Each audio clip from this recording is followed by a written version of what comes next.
Okei. Tänane video on võib-olla natuke teist laadi, natuke teistsugustel teemadel.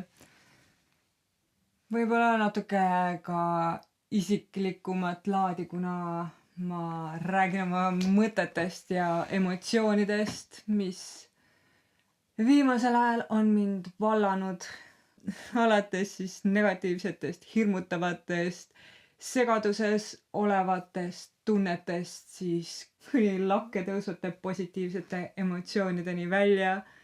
Ja ma mõtlesin, et ma jagan võib-olla neid väga isiklikke emotsionaalseid mõtteid ka teiega või siis et mul võib-olla endal oleks hiljem huvitav võib-olla aastate pärast vaadata seda videot ja mõelda võib-olla, kui rumal ma olin. Või siis lihtsalt meenutada endale kas või siis neid positiivseid emotsioone. Ühesõnaga, kuna ma niikuinii juba seda YouTube'i kasutan ka kui isikliku päevikuna, kuna ma ei ole piisavalt püsiv, et midagi kirja panna või kirjutada või kirjalikku blogi pidada, kuigi mul on ka blogi, nagu te teate, blogilingid ja asjad on ka all, kus ma võib-olla näitan, kuidas ma olen oma kodu või mööblit ümber teinud, aga see selleks, kust ma alustan. Okei. Siin Jõgeval, nagu võib-olla ka teistes linnades, tehakse ikka siis linna või valla poolt aasta selliseid kokkuvõtteid, tänatakse tublisid tegijaid, tunnustatakse inimesi, kes on siis saanud millegi suure ja huvitavaga hakkama aasta jooksul. Ma arvan, et igas linnas, igas vallas kohas on sellised üritused ja nii ka Jõgeval. Kuna ma teen keraamikat, siis on minult panutud auhindadeks siis meeneid teha. Selline väike tellimustöö, minu jaoks väga põnev, ma saan oma oskusi ära kasutada siis sellisel põneval näol. Eelmisel aastal kui ka siis sel aastal ma tegin auhindadeks siis loome kategooria asjadele sellised auhinnad. Ma panen ka võib-olla pildi praegu siia, millised need välja nägid. Ja olles need auhinnad meened siis ära teinud, panin ma töö juures tähele, et mu töökaaslased käituvad natukene imelikult. Lehes oli ka väike jutt, et tulemas on selline üritus ja soovitati siis kandideerida sellele üritusele inimesi, kes siis on midagi suurt korda saatnud eelmise aasta jooksul ja juures oli ka minu siis eelmise aasta tehtud auhindade pilt seal, nii et ma jätsin selle lehe endale sellepärast alles, kuna seal oli minu tehtud asjad ja ma vaatasin, ohoo, äge ja ma lugesin ka selle teksti, et ahaa, saab kandideerida inimesi, selge kuupäev, vist kandideerimise kuupäev oli seal ka kirjas. Ja siis põhimõtteliselt ma panin töö juures tähele, et mu ülemus rääkis minu teise töökaaslasega midagi ja nad mainisid seda kandideerimise tähtaja kuupäeva. Ma nagu vilksamisi kuulsin seda lauset ja ma sain aru, et ma ei pidanud nagu seda kuulma või ühesõnaga minu eest nagu minuga ei arutatud seda. Siis ma mõtlesin, et huvitav, keda me kandideerime nagu siin. Ja kui ma sain mingi hetk aru, et minuga ei arutatud sel teemal, siis ma hakkasin mõtlema, oh no, kas nad üritavad mind sinna kandideerida? Nagu minu esimene emotsioon muidugi oli, et mis asja?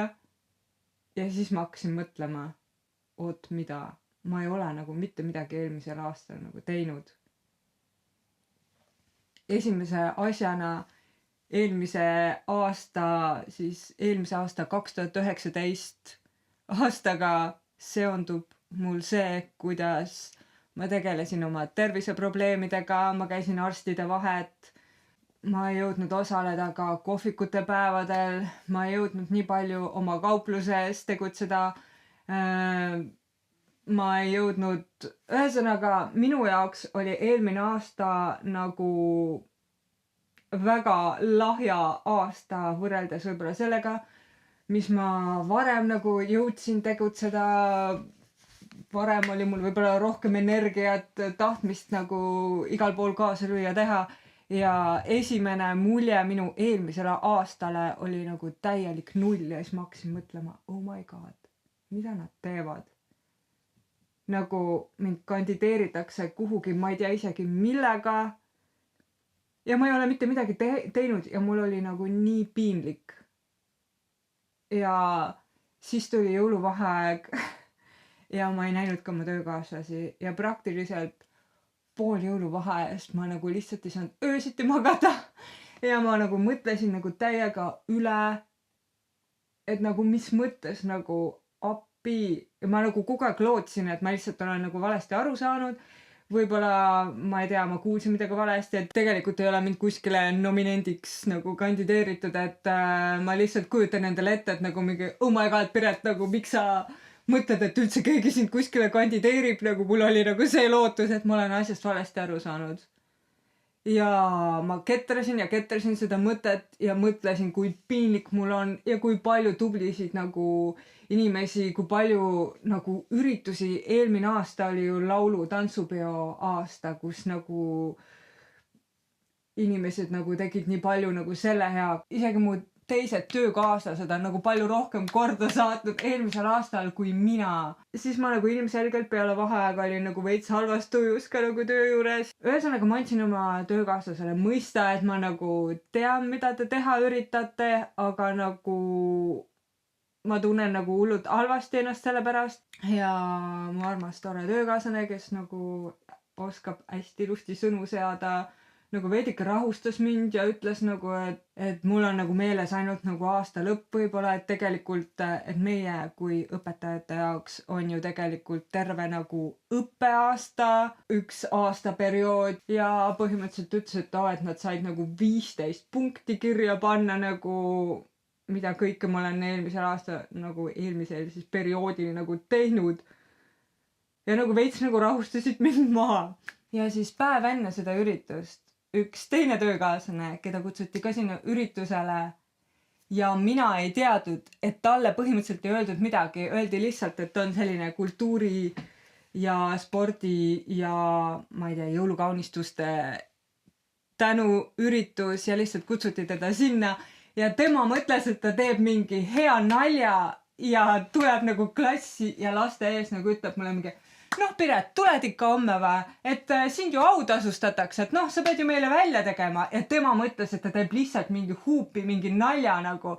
Ja ma seisin nagu soolasammas ja ainus, mis mul peas oli nagu, oh my god. Talle nagu midagi väga valesti nagu öeldud, võib-olla nagu ülemus tahtis teda meelitada hullult nagu sinna üritusele, tule ikka kaasa ja nagu suurustas seda asja, et nagu oh my god, kas ta siis ei tea, et mind on ainult nagu nomineeritud, mitte ma ei lähe mingit auhinda saama. Ja tuleb välja, et ta ei teadnud isegi seda, et ma olin nomineeritud ja ta tegi lihtsalt enda arust nalja. Ja pärast sai nagu täiega noomida nagu teiste töökaaslaste käest. Ühesõnaga, ja ma olin nagu mingi soolo samas ja ma ei tea, midagi podisesin võib-olla talle umbes, et nojah, eks ma pean tulema ja mõtlen nagu, mis asja, nagu lapsed vaatasid ka, et nagu millest nad räägivad. Ja mul oli nagu 10 korda veel piinlikum ja veel nõmedam olnud. Seal oli veel see, et selle aasta need auhinnad, ju mina tegin ka keraamikast. Ja seal oli veel mingi segadus nende suurusega, nii et mina enda arust nagu tegin täpselt etteandud suurustele need auhinnad ja tuli välja, et nad tulid liiga suured, et nad ei mahtunud mingite auhindade karpide sisse. Aga ma ei tea, see, kes mulle selle info andis mulle vist mingi veits valed andmed. Ühesõnaga nende andmetega oli segadus ja ma juba tundsin nagu sellepärast nagu ennast halvasti, et ma ei tahtnud nagu sinna üritusele ka väga minna. Aga kuna ma sain aru, et millega pärast töökaaslane nagu hullult mingi, mis asja, ei, ilma sinuta me küll ei lähe, tule ikka ka sinna üritusele. Siis ma mõtlesin, et okei, see vist on kindel, et nad on mind nomineerinud ja millega pärast ma pean sinna ilmselt nagu kohale minema. Aga jah, ühesõnaga mõtlesin, et okei, ma pean sinna kohale minema. Ma veel mõtlesin, et ma panen mingi võimalikult nagu tagasihoidlikud riided nagu selga. Teen mingi võimalikult lihtsa mingi soengu, et nagu mitte väga välja paista. Ja mõtlesin, et okei, nagu kuulen oma nime ära seal nominentides ja siis on nagu kõik õhtu õnneks läbi ja saab rahulikult koju ära minna. nii, üritus käib nagu õnneks oli seal nagu hästi palju mingi mingi inimesi, keda tänati, et nagu neid nominente ja keda õnnitleti ja tänati oli nagu hästi palju. Mõtlesin, et okei, nii ma mingi sulandun rahvasse nagu ära, keegi pane mind tähele, jee. Tuleb siis kultuurikategooria, kus oli ka nagu 3 alakategooriat. Ühesõnaga, ma panen need preemiate nimed siia, sest mul ei ole nagu, ma olen praegu nii ähmitäis, et mul ei ole nad nagu meeles. Ja siis on nagu loomingupreemia. Ja loomingupreemial oli siis 4 nominenti, kes kõik kutsuti lava ette. Ühte ei olnud kohal, aga 3 tükki me siis seisime seal lava ees. Ja siis järsku ütleb see auhindade üleandja, et paraku sel aastal me ei suutnud otsustada, kes saab selle esikoha, et nad tänavad 2 inimest. 2 4 siis. Ja siis ma vaatan enda ümber nagu, et okei, nii tundub loogiline, see ja see nagu saavad, et okei, ma kannatan selle seismise siin ära, ja siis lasen ruttu jalga. Nii, esimene siis inimene oli üks kena härra seal, kes siis oli seal üritusi korraldanud ja mingi etenduse veel mingi kirjutanud ja samas seal üritusel veel esines bändiga nagu mingi lahe, mingi jee, ta on seda väärt, äge, nagu jess, plaksutame, nii on ja. Ja siis teisena antakse lill minu kõrval seisvale naisterahvale, tubli, mingi äge, tegi mingid ägedad graffiti asjad, siis ma mõtlesin, et okei, jess, õnnitleti need 2 nagu ära. Mõtlesin, et okei, jess, auhinnad anti ära, nii. Nüüd mingi, okei, antakse veel mingi tänulill on ja siis ma saan jalga lasta. Antakse mulle lill ära on ja ma hakkan juba nagu ära kõndima. Ja siis õnnitleja nagu hõikab mikrofoni, oota Piret, kuhu sa lähed, miks sa ära lähed? Ja siis ma saan aru, no, et ma olen nagu vist see teine nagu, kes sai selle auhinna. Ja siis nagu öeldakse, et jah, et kuna nagu sina tegid ka need auhinnad, siis me ei saanud ju ka sinu enda tehtud auhinnaga õnnitleda, et nad tellisid põhimõtteliselt sama asja ühelt teiselt keraamikakunstnikult, et mulle see auhind anda. Ja ma olin nagu mingi täiesti udu sees, nagu, sest et ma arvasin, et ma ei ole seda nominatsioonigi nagu väärt ja siis mulle antakse nagu mingi auhind nagu. Ma näitan teile ka. Ja nad lasid ühel teisel toredal keraamikakunstnikul, kusjuures, keda ma ka natuke tean, kelle keraamikat mul oli ka siin poes müügil. Tema tehtud sulg. Oh my god. Ja siin sees on loomingupreemia 2019 Jõgeva vallavalitsus tänab. Ja sellega kaasneb ka tänukiri ja ka rahaline kingitus.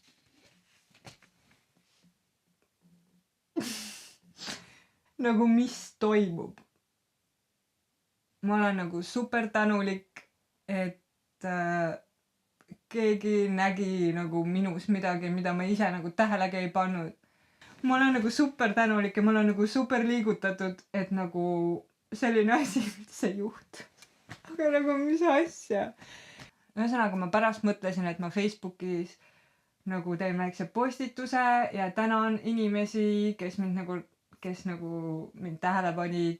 Ja põhimõtteliselt nagu alles siis, kui ma nägin nagu kui palju inimesi nagu laikinud olid seda postitust ja selle postituse alla nagu kirjutasid, et kui tubli ma olen.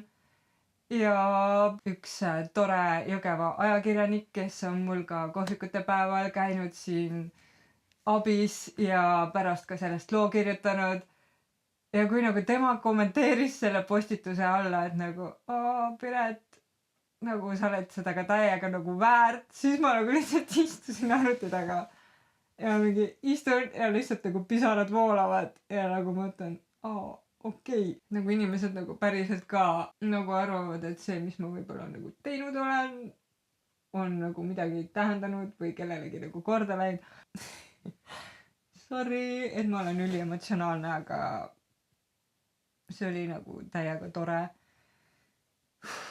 Ja siis hiljem nagu töökaaslased saatsid ka mulle nagu need punktid, mida nagu nemad kirjutasid. et mille eest põhimõtteliselt mulle see auhind siis anti, sest et ma põhimõtteliselt viimase hetkeni nagu ei saanud aru, et nagu mida ma siis tegin. Aga mu töökaaslased saatsid mulle nimekirja 15 punktiga. Ma ei tea, ma üritan teile kiirelt nagu need ette võib-olla ka lugeda. Kuna aasta algus on selline kokkuvõtete tegemise aeg ja nii, siis võib-olla see siis võtab ka kokku minu eelmise õppeaasta tegemised ja asjad. Piret Järve kultuurivaldkonna arendavad ja rikastavad tegevused 2018 kuni 2019 õppeaasta. Jõgeva kunstikooli õpilastööde näituse Must ja valge, keraamikatööde ja joonistuste juhendamine ja näituse kujundamine Jõgeva linna raamatukogus novembris 2019. Põhimõtteliselt me töökaaslasega teeme õpilaste töödeist erinevaid näitusi siis ja et noh, et see ei ole ainult nagu minu tehtud asi, aga Jõgeva kunstikooli õpilaste näitusetööde juhendamine näitus Kodumaad silmates oli pühendatud Eesti Vabariigi 100. sünnipäevale ja toimus jätkunäitusena Tartu linnaraamatukogu Tammelinna harukogus ning Tartu Ülikooli maailma keelte ja kultuuride kolledži raamatukogus 2019 aasta. Juhendatud keraamikakursused Jõgeva valla noortekeskuse noortele, mis toimusid Jõgeva kunstikoolis 2018 ja 2019 aastal. Juhendas täiskasvanute keraamikaringe, mis toimusid Jõgeva kunstikoolis alates 2018 aasta septembrikuust kuni 2019 aasta maikuuni. Osavõtjaid 2 gruppi. Korraldas ja kujundas suurejoonelise täiskasvanute keraamikaringi näituse Südamega tehtud Betty Alveri muuseumis maikuus 2019. Valmistas teemakohased keraamilised vaagnad lasteaia ja karjakokkade kasvatajatele, mis anti üle tänukingitusena lasteaia lõpuaktusel. Valmistas meened keraamilised sõled auhindadeks Jõgeva valla kultuurivaldkonna aastapreemiate saajatele 2018 ja 2019 aastal. Salvestas ja esitas video YouTube'i kanalile Ilon Viklandi illustratsioonide konkursi propageerimiseks noortele. Piret Järv julgustab, inspireerib ja innustab olema loov, jagades elukogemusi tuhandetele noortele ja täiskasvanutele YouTube'i videoblogi Piret jälgijatele. Oh my god. Korraldas kunstikodus Pallaslase Liive Koppeli maalinäituse Suve sõnum märtsis 2019 aasta. Valmistas aksessuaarid esindusrõivastele, seenioride ansamblile. Nii, aktiivselt osaleb ja eksponeerib Jõgeva valla kunstnike töid Betty Alveri muuseumi poolt korraldatud uues loominguliste ürituste sarjas naistele. Oma tööülesandeid täitis Jõgeva kunstikoolis juhendab ja inspireerib õpetaja Piret Järv kunstikooli õpilasi nende loomingu valmimisel, püstitades põnevaid õppeülesandeid, inspireerib ning jagab oma kogemusi ja häid soovitusi õpilastele. Õpetaja töö tulemusi on väga hästi võimalik näha kunstikooli õpilastööde näitustel. Osaleb aktiivselt galerii Part poolt korraldatud Jõgevamaa kunstnike ühisnäitustel.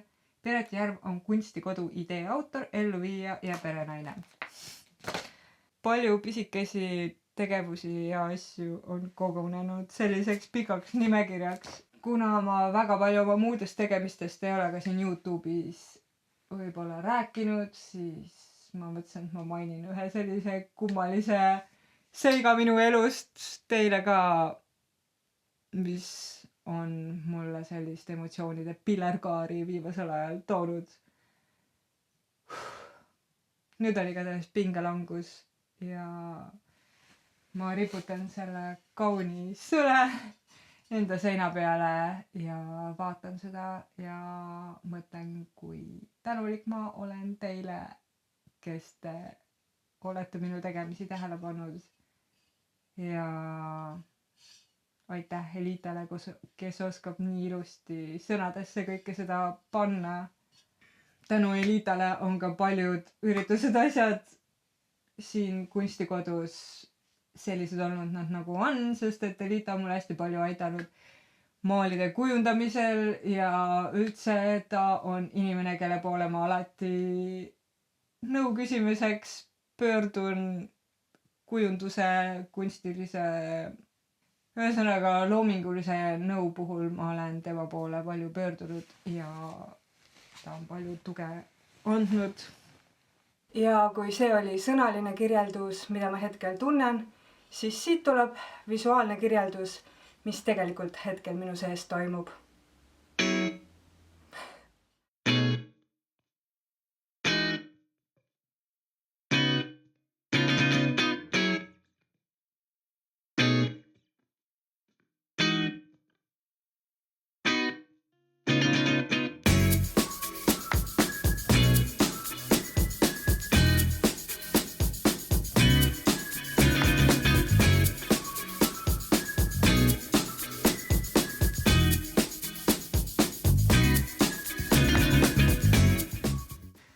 okei, aga ma lõpetan seekord ja kohtume juba mõnes muus videos, mis ei ole loodetavasti nii pikk ja nii emotsioonide rohke.